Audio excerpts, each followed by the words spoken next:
भैया इतिहास गवाह है, एग्जाम से एक रात पहले स्टूडेंट्स और उसके फैमिली दोनों का नींद हराम हो जाता है। नींद डिस्टर्ब हो जाता है और वो आपको मेरे चेहरे पे दिख ही रहा होगा। एक्चुअली बात यह है कि मेरे भाई का एग्जाम है, तो उसी को एग्जाम दिलवाने हम लोग जा रहे हैं। और एक रात पहले ही से हम लोगों को टेंशन हो गया था कि हम लोगों को सुबह में निकलना है, तो टेंशन का माहौल बना ही रहता है एग्जाम से एक रात पहले। फाइनली हम लोग अपने घर से निकल गए हैं अब एग्जाम के लिए, एग्जाम दिलवाने के लिए। मेरा एग्जाम नहीं है, मेरे भाई का एग्जाम है, तो उसी को एग्जाम दिलवाने के लिए हम लोग सुबह में 4 बजे से ही उठे हुए थे और 4:30 में हम लोग रेडी हुए। देन 5 बजे हम लोग घर से निकल गए। एग्जाम का सेंटर मुजफ्फरपुर था और मुजफ्फरपुर हमारे घर से 2 घंटे की दूरी पे है, इसीलिए हम लोग जल्दी ही घर से निकल गए थे। क्योंकि अगर ट्रैफिक हम लोगों को रास्ते में मिलेगा तो 2 घंटे की बजाय 4 घंटे लग जाएंगे हम लोगों को मुजफ्फरपुर पहुंचने में, इसीलिए हम लोग सुबह जल्दी घर से निकले थे। और मुजफ्फरपुर में एंटर करते ही लीची का बागान देखने को मिल रहा था और लीची मेरा फेवरेट है, तो मुझे बहुत मजा आ रहा था लीची का बागान देखने में।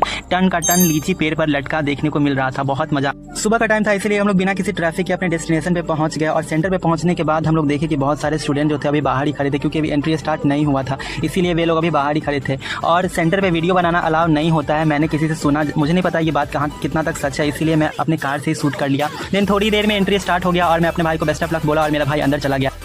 अंकल को भी कोई काम आ गया था, तो वो थोड़ी देर के लिए चले गए थे। और सेंटर के बगल में ही एक प्यारा सा माता रानी का मंदिर था, जिसमें बहुत सारे पेरेंट्स रुके हुए थे, बहुत सारे बच्चे के पेरेंट्स अंदर जाके बैठे हुए थे। तो मैं सोचा कि मैं अभी चला जाता हूँ और कुछ देर यहीं बैठ जाता हूँ। देन एग्जाम कुछ देर में ओवर हुआ और मैं अपने भाई से रिव्यू लेने लगा कि हाँ तुम्हारा एग्जाम कैसा गया है बताओ। तो वो बोल रहा था कि मैं तो अपने पेपर में आग लगा कर आया हूँ, बहुत अच्छा पेपर मेरा गया है।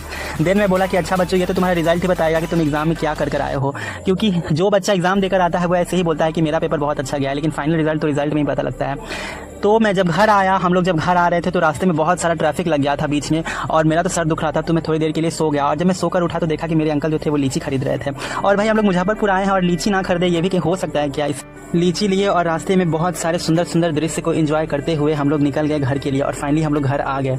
That's it for the videos, मिलते हैं नेक्स्ट व्लॉग में, तब तक के लिए bye, take care, and if you new on my vlog please do like and subscribe my channel. Thank you.